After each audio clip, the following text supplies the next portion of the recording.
영어에 Look at the big picture라는 표현이 있습니다. 직역하자면 큰 그림을 보라가 되겠지만 의역하자면 거시적인 관점에서 보라, 혹은 나무만 보지 말고 숲을 보라 등으로 번역할 수 있습니다.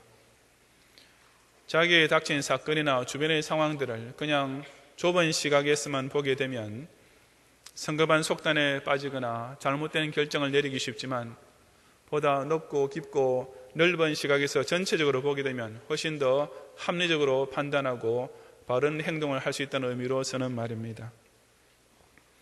오늘 본문에 보면 여호와의 총회라는 너무나 멋진 말이 나옵니다.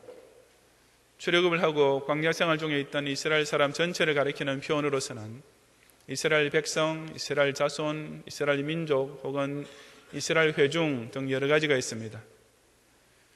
하지만 본문에 여러 번 반복하여 나타나는 총회 혹은 여호와의 총회라는 말은 이스라엘이 곧 하나님을 섬기는 신앙 공동체임을 특별히 강조할 때 쓰는 말로서 이런 명칭들 중에서도 가장 의미 깊은 이름이었습니다. 하지만 그처럼 실로 고귀한 신앙 공동체의 일원이 되었음에도 불구하고 거기에 속한 이스라엘 백성들이 영적으로 큰 그림을 볼 줄 모르는 바람에 엄청난 시험에 빠지게 되었습니다. 자신의 현실과 주변의 상황과 자기가 속한 공동체를 그저 좁은 시야에서만 보고 성급히 행동하는 바람에 이스라엘 백성뿐 아니라 모세와 아론까지도 하나님 앞에서 큰 죄를 저지르고 말았던 것이었습니다. 그 언행들이 얼마나 못난 것들이었는지 결국 하나님께서 진노를 바라시고 친히 그 난리를 평정시켜야만 했을 정도였습니다. 이 시간 저와 여러분은 이스라엘 광야교회가 40년 세월을 거의 다 끝내고 있을 무렵에 신광야의 한 구석 가데스의 무리바에서 일어났던 사건을 통하여 이 말씀이 우리에게 주는 교훈을 나누고자 합니다. 예수 그리스도를 믿는 자들이 모인 신앙 공동체, 바로 우리가 오늘도 이 자리에 교회의 이름으로 모이고 있는 이 여호와의 총회가 진정 온전히 세워지기 위해서 저와 여러분이 각자의 심령에 꼭 기억하고 지켜야 할 영적 큰 그림들이 과연 무엇입니까? 첫째로 여호와의 총회는 구원의 감격이 온갖 육신적인 불평을 덮어버리는 것이 되어야 합니다. 이것은 신앙 공동체에 있어서 가장 기본적인 것임에도 불구하고 이스라엘 총회의 문제는 바로 여기서부터 시작되었습니다. 1절부터 5절까지 말씀을 함께 봉독하겠습니다. 정월에 이스라엘 자손 곧 온 회중이 신광야에 이르러서 백성이 가데스에 거하더니 미리암이 거기서 죽음에 거기 장사하니라. 회중이 무리 없음으로 모여서 모세와 아론을 공박하니라. 백성이 모세와 다투어 말하여 가로되 우리 형제들이 여호와 앞에서 죽을 때에 우리도 죽었다면 좋을 뻔하였도다. 너희가 어찌하여 여호와의 총회를 이 광야로 인도하여 올려서 우리와 우리 짐승으로 다 여기서 죽게 하느냐? 너희가 어찌하여 우리를 애굽에서 나오게 하여 이 악한 곳으로 인도하였느냐? 이곳에는 파종할 곳이 없고 무화과도 없고 포도도 없고 석류도 없고 마실 물도 없도다 라고 했습니다. 여기 정월이란 이스라엘의 광야 40년 생활이 거의 다 끝나갈 무렵으로 짐작됩니다.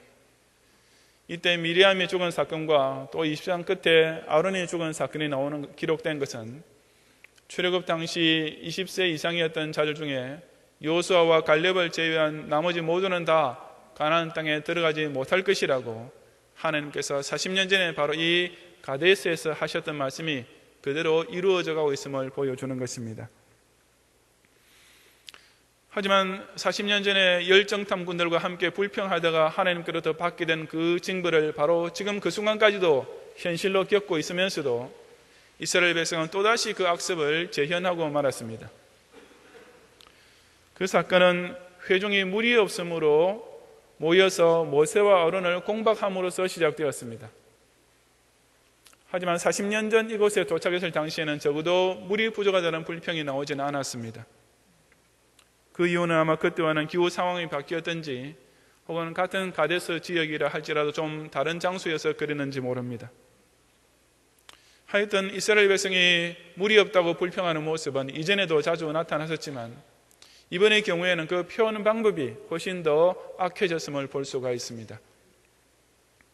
3절에 보면 그들은 우리 형제들이 여호와 앞에서 죽을 때 우리도 죽었다면 좋을 뻔하였도다 라는 말로 불평을 시작했습니다.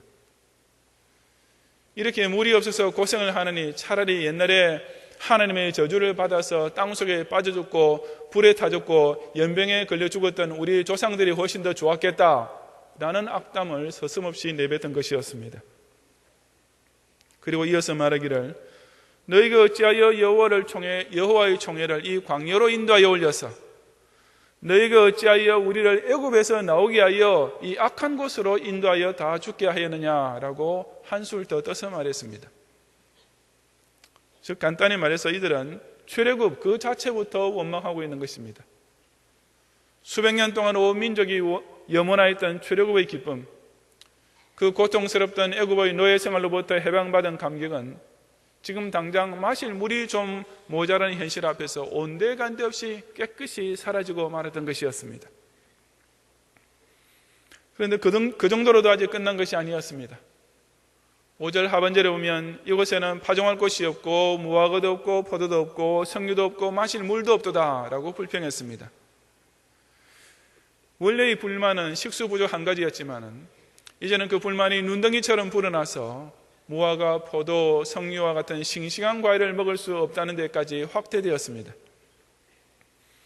뿐만 아니라 이들은 그때까지도 여전히 일용할 만나를 공급받고 있었으므로 스스로 농사지을 필요가 전혀 없었음에도 불구하고 파종할 것이 없다는 불평까지 덧붙였던 것이었습니다. 출애굽 구원의 감격은 차라리 일찍 죽었더라면 더 좋았겠다라는 저주의 악담으로 바뀌고 마실 물이 모자라는 문제점은 마시는 과일도 못 먹고 있다는 철없는 투정으로 확대되고 있는 이스라엘 백성의 모습은 이미 여호와의 총회라는 고귀한 이름과는 너무나도 동떨어진 것이 아니었겠습니까?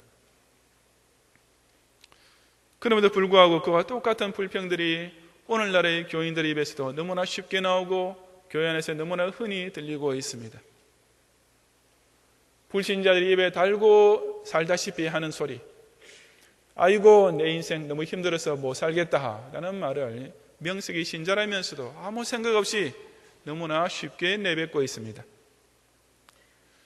날마다 누리고는 일용할 양식의 축복은 깡그리 잊어먹고 좀 열심히 신앙생활 하려 하는데도 왜 장사가 여전히 안 됩니까? 라는 불만에만 가득 차 있는 교인, 혹은 그렇게 간절히 기도했는데도 왜 이 지병이 낫지 않습니까? 라는 불평을 자기 딴에는 하나님 앞에서 지극히 정당한 항의라고 여기는 교인들이 적지 않는 것입니다. 하지만 이런 불평 불만의 소리들은 모두 다 이미 받은 출애굽의 구원을 완전히 망각한 소치입니다. 광야 생활 중에 육신적인 어려움, 물질적인 부정함이 좀 있다 하더라도 그것을 애굽의 종노릇 하던 때의 비참함과 고통과 비교해 본다면 그 어떤 불평 불만도 나올 수 없다는 것은 당연지사일 뿐입니다. 자신이 영원히 죽을 수밖에 없던 죄 중에서 살고 있다가 예수 그리스도의 십자가 공로로 그저 구원받게 되었다는 이 최고의 은혜를 진심으로 감사하며 살고는 신자라면 그런 따위의 유치하고 파렴치한 불평의 말을 감히 입 밖에 내기는커녕 마음속에서 떠올리는 것조차 두려워해야 마땅하지 않겠습니까? 진정 구원의 확신 중에 거하는 중생인이라면 자신의 의식주 생활에 좀 부족함이 있다 해서 하나님 앞에서 불평한다는 것은 정말 가당치도 않습니다. 지옥의 저주로부터 해방을 받고 영원한 천당 생명을 거저 얻게 된 것을 진심으로 믿고 있는 신자라면 설사 지금 당장 죽고 싶을 만한 고난을 당한다 하더라도 그것을 두고 하나님께 원망하는 것을 스스로 합리화할 수는 없는 것입니다.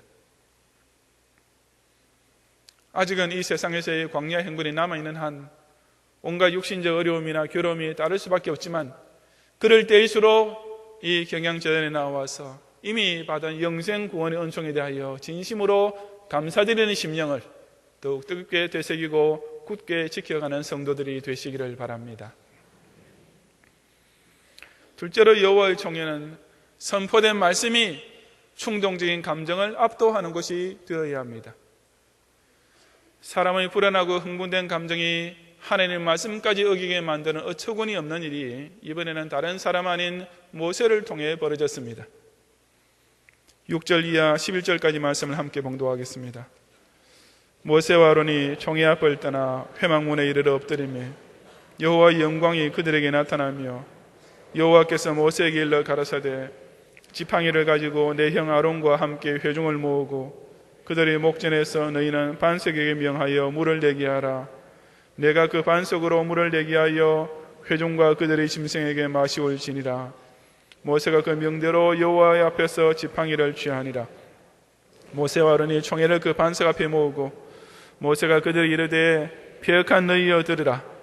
우리가 너희를 위하여 이 반석에서 물을 내려야 하고 그 손을 들어 그 지팡이로 반석을 2번 치매 물이 많이 솟아나오므로 회중과 그들의 짐승이 마시오니라 하고 기록했습니다. 이스라엘 백성의 그와 같은 망령된 은사를 듣게 되었을 때 모세와 아론은 일단은 바른 처신을 보여주었습니다. 그들은 그 총회 앞을 떠나 회막문에 이르러 엎드렸던 것입니다.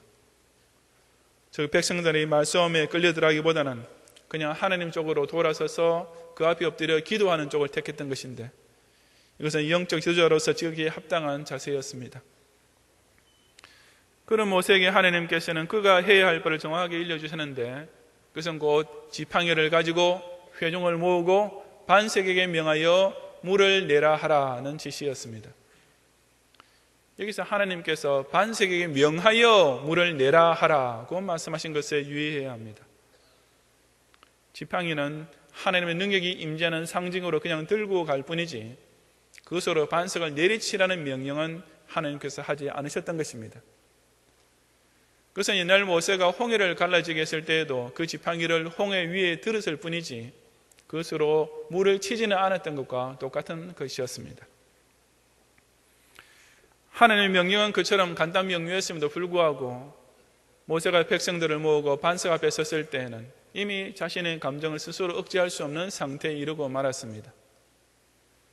그는 반석을 향하여 명하는 대신에 이스라엘 백성들을 향하여 패역한 너희여 들으라. 우리가 너희를 위하여 이 반석에서 물을 내랴 라고 소리를 질렀습니다.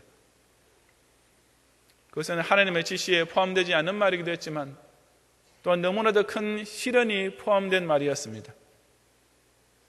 왜냐하면 모세는 하나님께서 너희를 위하여 라고 하지 않고 우리가 너희를 위하여 물을 내어주랴고 말했기 때문이었습니다. 그래서 이것을 두고 시편 106편 33절은 이는 저희가 그 심령을 거역함에 인하여 모세가 그 입술로 망령되이 말하였음이로다고 정확히 지적했습니다. 모세는 그 심령을 거역함에 인하여 백성들이 자기의 심기를 건드린 것 때문에 너무나 흥분한 나머지 그만 하나님의 성호만을 높여야 할 자리에서 자기 자신을 대신 내세우는 엄청난 죄를 저지르고 말았던 것이었습니다. 말에서 뿐 아니라 행동에서도 모세는 자기의 감정을 억누르지 못했습니다. 그는 하나님의 지시대로 반석을 향하여 물을 내라고 명하는 대신에 자기 손에 있던 지팡이로 반석을 2번 쳤던 것이었습니다. 그 결과 반석에서 물이 나오기는 했습니다. 하나님께서는 모세의 명백한 시련과 실수에도 불구하고 그 백성들을 위하여 물을 내어 주셨던 것이었습니다.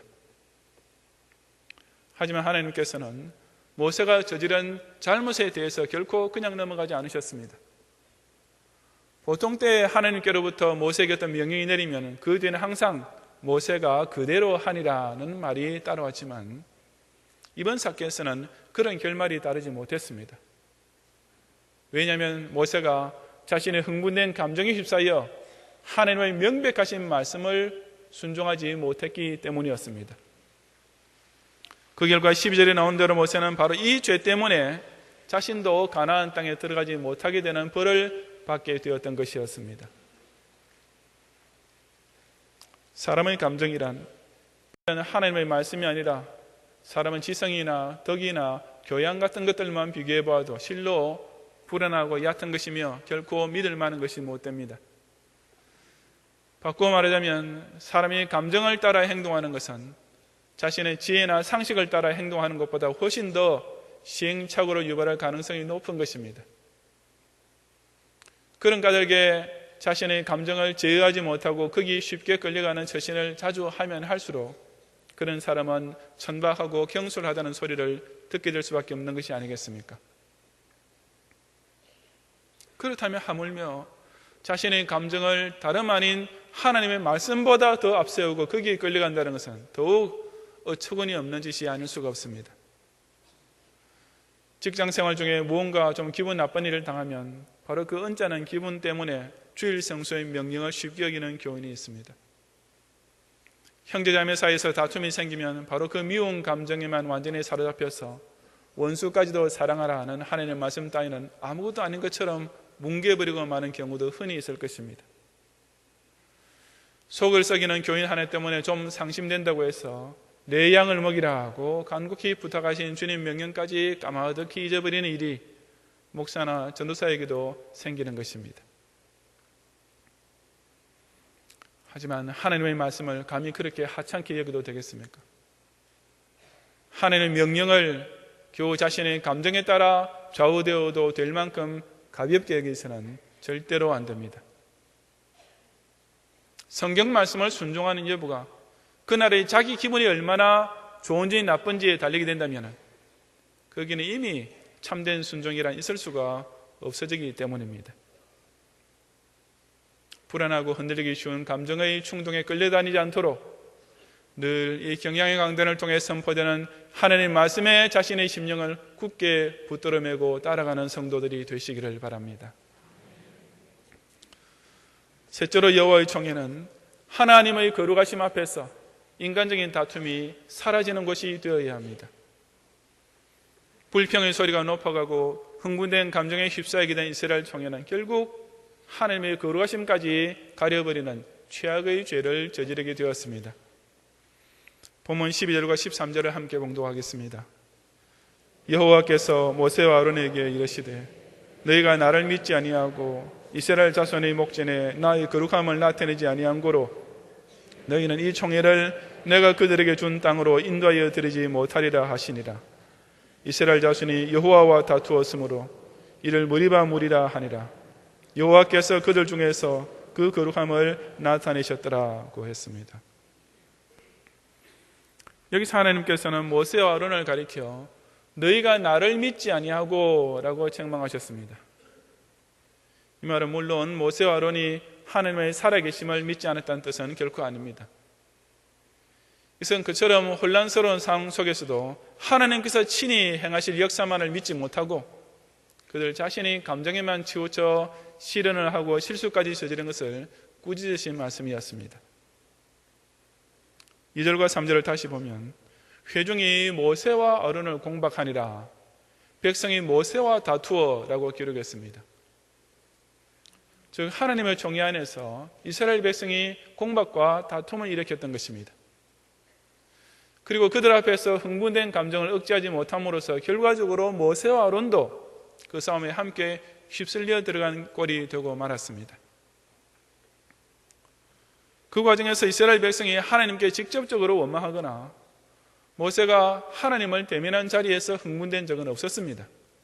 그럼에도 불구하고 본문 13절에는 이스라엘 자손이 여호와와 다투었으므로 라고 기록하고 있는 것입니다.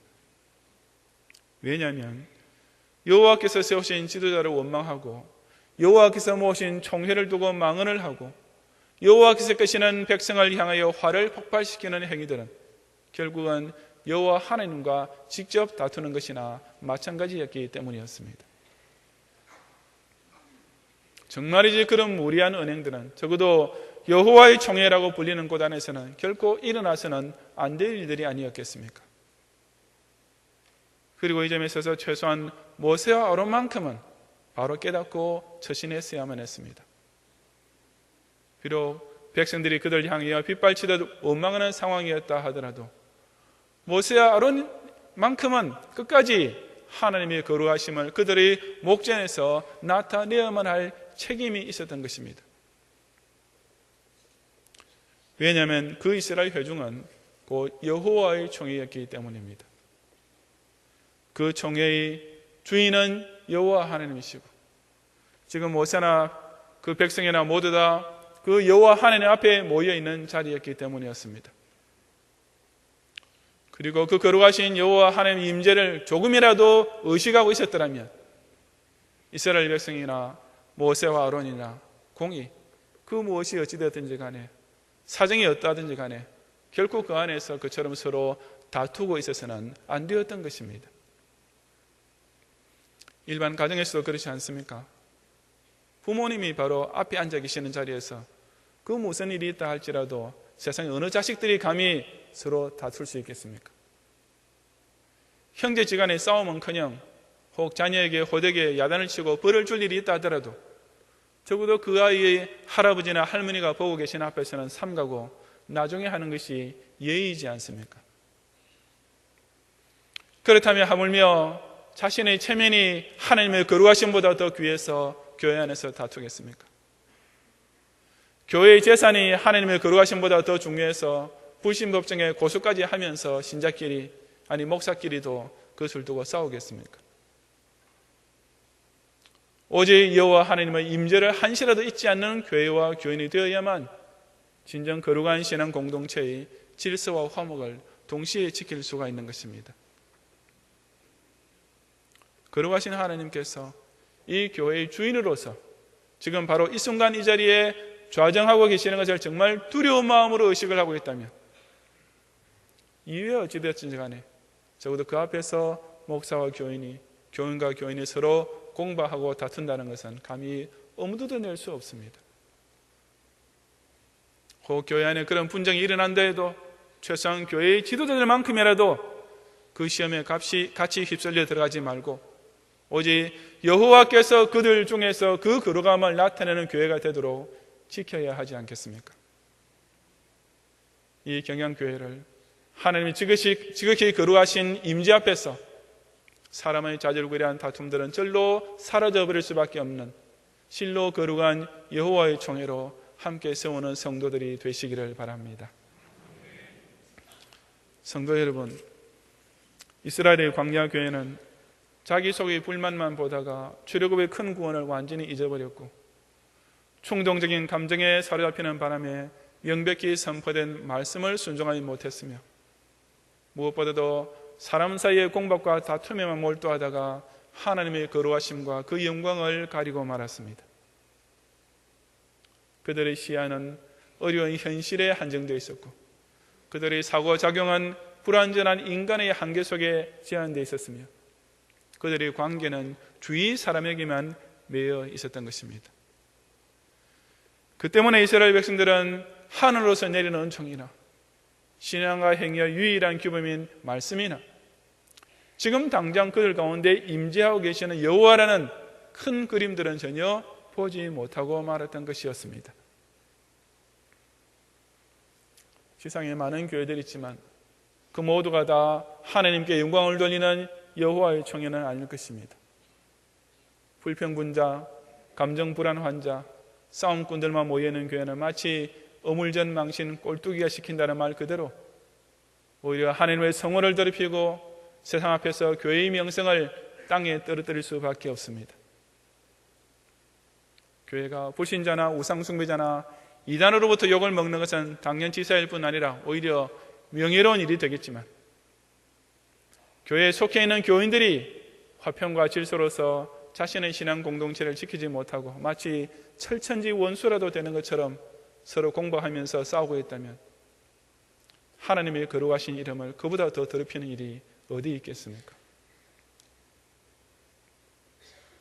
오직 교회에 속한 교인들과 교회를 이끌어가고 있는 목사가 함께 하나님의 시각에서 자신의 모습과 현실을 판단하고 행동할 줄 알아야만 진정 하나님의 교회다운 교회가 될 수 있습니다.